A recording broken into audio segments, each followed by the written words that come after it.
अली मोहम्मद साहब। जी बहुत शुक्रिया। तकरीबन 2 साल के गैप के बाद कोई सियासी बात यहाँ करूँगा। इस तरफ के दोस्तों से दरख्वास्त है कि मैं हमेशा एहतराम का दामन नहीं छोड़ता, लेकिन अगर मेरी कोई बात आपको सख्त लगे तो उसका जवाब दलील से दीजिएगा। मैं बैठा हूँ, अगर ज़रूरत हुई, वैसे ज़रूरत मैं महसूस नहीं करता, लेकिन मैं रिस्पॉन्ड कर दूँगा।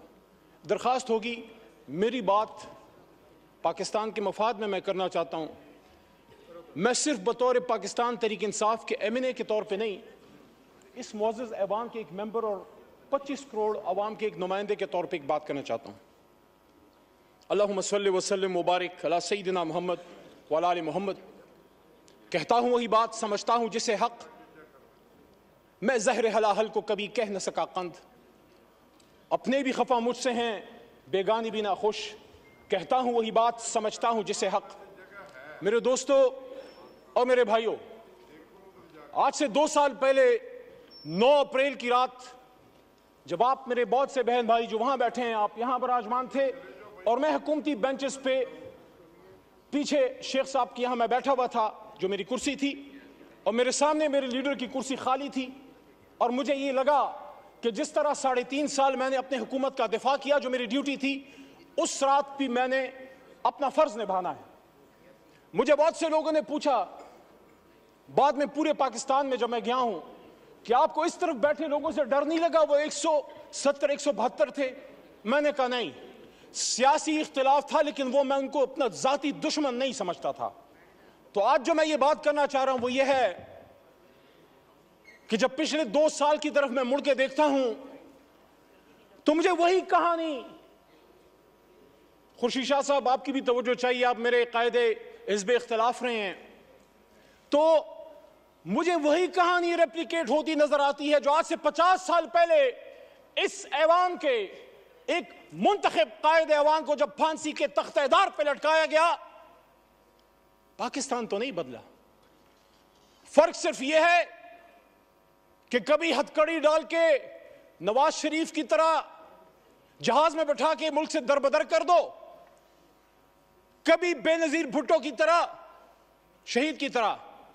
बाप फांसी पे चढ़ चुका है, बेटी को पाकिस्तान में रहने की इजाजत नहीं, मां समेत उसको मुल्क से दरबदर कर दिया गया, जो वो पता नहीं 17, 18 या 20 साल की होगी, मुझे नहीं पता, but she was young and unmarried at that time. वापस आती है, फिर दरबदर की जाती है, and she was forced to go to exile once again, and her life ended in Liaquat Bagh, where she was martyred on 27 December 2007। वही लियाकत बाग जो एक और लीडर हमारा कायदे आजम का दायां हाथ खा चुका है। रावलपिंडी में, रावलपिंडी जहां से पाकिस्तान को मजबूत होना था, मजबूत होना है और मजबूत होगा, उसी रावलपिंडी में लियाकत अली खान शहीद हुआ। वही लियाकत अली खान जो मुझे एजाज हासिल है, मेरा दादा पीर मोहम्मद खान उसका कायदे आजम का एक अदना कारकुन था। लियाकत अली खान साहब तहरीक पाकिस्तान में मेरे गांव, और आपको सर पता है, आप इलाके को जानते हैं, मेरे गांव अमीर मकाम साहब से मुखातिब हूं। ये स्वाद जब जाते हैं हाथियान और शिरगढ़ से आप गुजरते हैं मेरे भाई, मेरे गांव लियाकत अली खान साहब आए, मेरे घर में क़याम किया, सरदार अब्दुल रब नश्तर उनके साथ थे, और वहां से 47 में काफले गए पाकिस्तान को आजाद करने के लिए। मिंटो पार्क, जिसको फिर बाद में वहां मीनार पाकिस्तान बना, वहां पीर मोहम्मद साहब, गुलाम मोहम्मद खान लूखोर और खैबर पख्तूनख्वा से मुस्लिम लीग के काफले लेके गए। वही मेरे लीडर इमरान खान साहब के वालिद इकरामुल्लाह नियाज़ी भी वहां मौजूद थे।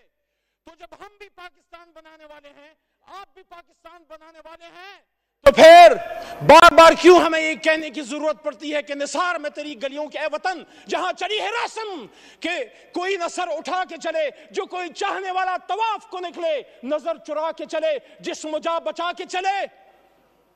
मेरे भाई तार और छोटा भाई बैठा है, मैं एहतराम करता हूं आपकी जमात की सियासी लीडरशिप की जदोजहद का जो अगर उन्होंने की है, लेकिन जहां हम इस बात को कंडेम करते हैं कि जब एक ताले आजमा परवेज मुशर्रफ ने एक मुंतखब वज़ीर आज़म जिससे हमें लाख इख्तिलाफ है, कभी मैं मुस्लिम लीग नून का ना वोटर रहा हूं, ना सपोर्टर रहा हूं, ना कारकुन रहा हूं, लेकिन हथकड़ी डाल के जब मुल्क बदर किया गया तो फिर आपसे भी एक्सपेक्टेशन है कि आपका भी लाख इख्तिलाफ होगा। लेकिन जब आप यहां तशरीफ फरमा थे, यही शहबाज शरीफ साहब कायद हिज़्ब इख्तिलाफ की कुर्सी पे होते थे, सामने असद भाई, जो मेरी शमूलियत मेरे इनके हाथ में हुई, हमने तहरीक इंसाफ में जब शमूलियत की, मैं जब बाकायदा शामिल हुआ, असद कैसर साहब 2011 में आए, हमें शामिल किया, उसी कुर्सी पे बैठे होते थे। 1996 में मेरे खानदान ने, जब चिराग निशान था, इमरान खान का बल्ला नहीं था, तब मेरे खानदान ने वोट किया है। लेकिन वहां उस कुर्सी पे जो आदमी बैठा होता था, इमरान खान, वो चाहे आप उसको पसंद ना करें, आपको पसंद ना आए, लेकिन कायदे ऐवान तो था। उसको इसी पाकिस्तान में वजीराबाद में गोलियां मारी गई, 4 गोलियां खा के वो बैठा है अडियाला जेल में। क्या अडियाला गुंटानामो वे है जनाब स्पीकर साहब, डिप्टी स्पीकर साहब? वहां पाकिस्तान का आईन नाफिज अमल नहीं। आज भी हम अपने लीडर से नहीं मिल सकते। कल पाबंदी दोबारा लगी है। मैं बतौर इस ऐवान के एक मुंतखब मेंबर की, जब मैं जेल में था, मैं एक्सपेक्ट करता था कि ये ऐवान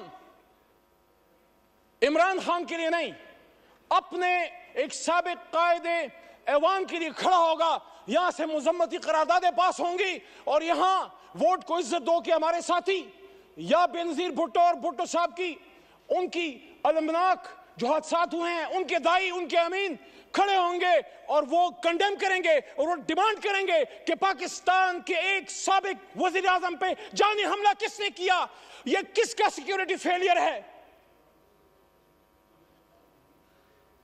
वो कैमरे जो जज साहिबान के बेडरूम्स में लग सकते हैं, उन कैमरों से वो दहशतगर्द कैसे छूट गए? तस्वीर को लगा के पाकिस्तान के लोगों के ऊपर बूटों से उनको रौंदा जाता है। किसी को शक है तो कल जाए फरवरी को एक लंबी जुदाई, लंबी कैद के बाद पहली बार अपने लीडर इमरान खान साहब से मिला। उनसे मैंने जब बात की, उन्होंने फतह मक्का मॉडल की बात की मेरे सामने जेल में, गोलियां खा के। और ये आमिर डोगर साहब, चीफ विप साहब इस बात के गवाह हैं, और हमारे साथ सरदार लतीफ खोसा साहब भी मौजूद थे, वो भी इस बात के गवाह हैं कि उन्होंने कहा कि जिस तरह हुजूर सल्लल्लाहु अलैहि वसल्लम की फरमूदात पे गैर मुस्लिमों ने अमल किया। फिर उन्होंने एग्जाम्पल दी नेल्सन मंडेला की ट्रुथ एंड रिकंसिलिएशन कमीशन की, कि उन्होंने सच बोल के पाकिस्तान को ठीक कर, अपने मुल्क को ठीक कर दिया। उन्होंने कहा मैं जाती इंतकाम पे बिलीव नहीं करता, जाती इंतकाम नहीं लूंगा। हाँ, जिसने कोई जुल्म किया है अदालत जाने और कानून, लेकिन सियासी इंतकाम नहीं। लेकिन सच बोलेंगे तो ट्रुथ एंड रिकंसिलिएशन कमीशन बनेगा। ये जो इस तरफ से वज़ीर आज़म के मुशीर, हालांकि उनको हम वज़ीर आज़म हमारा उसूली मौक़िफ़ नहीं मानते, लेकिन एक उनकी तरफ से दावत आई है राना सनाउल्लाह साहब की तरफ से मुज़ाकरात की, आसिफ जरदारी साहब की तरफ से भी दावत आई मुज़ाकरात की।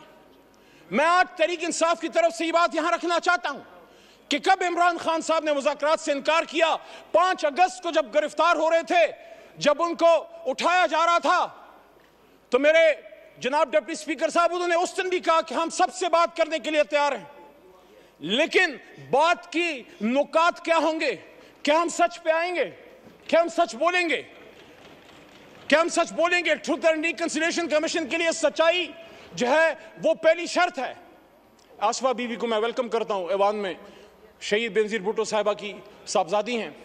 देखिए जनाब डिप्टी स्पीकर साहब, अगर हम समझते हैं कि पाकिस्तान को ठीक होना है तो फिर हम लोगों ने फैसले करने। हमें कोई ब्रोकर, कोई डीलर, कोई शख्स हमें नहीं चाहिए जो हमें आपस में बैठाए। जब हम अपनी लड़ाई यहां से बाहर लेके जाएंगे, फिर सुप्रीम कोर्ट भी अमल में आएगी और फिर पिंडी और अपर और बहुत सी जगह और अमल में आएंगी। मेरी आपसे दरखास्त है, स्पीकर की कुर्सी इनिशिएटिव ले। हमारा सबसे पहला नुक्ता जनाब इमरान खान साहब और 80 रान की रहाई है। पॉलिटिकल केसेस हैं। वो शख्स जो वजीर आजम था, अचानक उस पर कैसे 150-200 केसेस बन गए? He's a political prisoner. He's a prisoner of conscience. And I'm not defending whatever atrocities have been done to you in the past. अगर हम उस पे जाएंगे तो फिर बात हल नहीं होगी। यहाँ इजाजुल हक साहब भी मौजूद हैं, उनसे एहतराम का रिश्ता है, लेकिन जो हुआ माजी में वो ठीक तो नहीं था। अगर हम यहां अपने कर्बनाक और दर्दनाक माजी पे शर्मिंदा नहीं होंगे, सच नहीं बोलेंगे, मुल्क नहीं जाएगा आगे। जिसने माजी में गलत किया हम तो नहीं थे, हम अपने पुरखों की अच्छी बातों को याद करते हैं, गलत बातों को डिफेंड हम ना करें। मेरा दादा पीर मोहम्मद साहब 1927 का मुस्लिम लीगी था उस जमाने में, आज वाला नहीं। पाकिस्तान बनाने की तहरीक में था, उस तहरीक में जेल भी काटी। लेकिन आज मैं समझता हूं कि सच बोलने का वक्त है, जहां मुझे इस पे फख्र है कि तहरीक पाकिस्तान का कारकुन था, जना का साथी था, जेल काटी, पाकिस्तान के लिए तकलीफ उठाई। वहां जब वो फेडरल मिनिस्टर फॉर रेवेन्यू बने, मेरे ख्याल में उनको अयूब खान साहब की कैबिनेट में वजीर नहीं बनना चाहिए था। मोहम्मद अली साहब 10 मिनट का फैसला हुआ ज़ियाउल था, हक साहब की 13 मिनट हो गए। ज़ियाउल हक साहब की शुरा में भी वो थे। आज वक्त है कि सब सच बोले। मैं समझता हूं कि मेरे दादा पीर मोहम्मद खान साहब को मरहूम ज़ियाउल हक साहब की शुरा में नहीं होना चाहिए था। एज ए डेमोक्रेट एहतराम का रिश्ता आज भी जाज साहब से है और कल भी रहेगा और इंशाल्लाह मरते दम तक रहेगा। लेकिन सच तो कोई यहां बोले। मैं जिस तरह पशेमानी का इजहार कर रहा हूं कि मेरा दादा ही वो पाकिस्तान बनाने की तरीक का सिपाही था, रेवोल्यूशनरी था, लेकिन एक गलती उनसे हुई।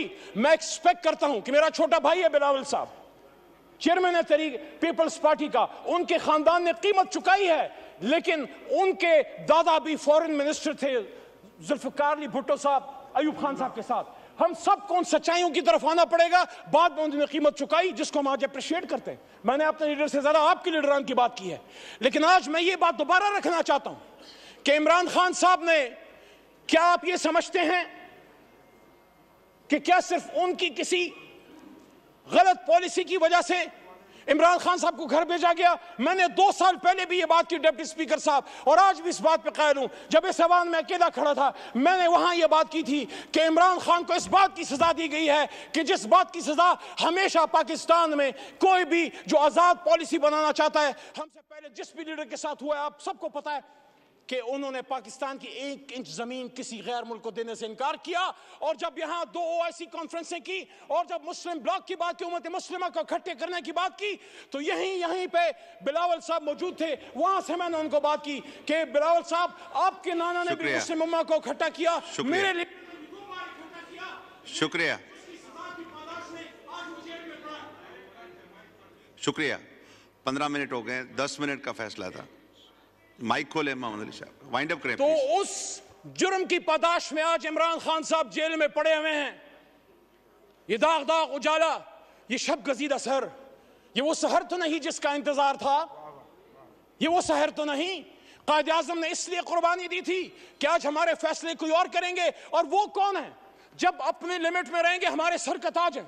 हमें जितना दुख इमरान खान साहब के बदन पे गोलियां लगने का या बेनजीर साहिबा के शहीद होने का है, उतना ही दुख हमें जनरल सरफराज की शहादत का है, और उतना ही दुख हमें साने बावल जेल में अडयाला में मुमताज कादरी साहब के सेल में पड़ा होता था।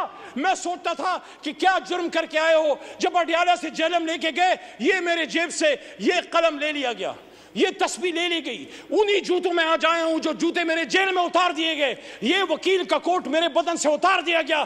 क्या मैं मुजरिम था? मैं अपने अल्हम्दुलिल्लाह इस काले कोट पे फख्र करता हूं जो पाकिस्तान बनाने वाले का कोट है। शुक्रिया। कलम की तस्लीम मत करो। पाकिस्तान, शुक्रिया, शुक्रिया, शुक्रिया।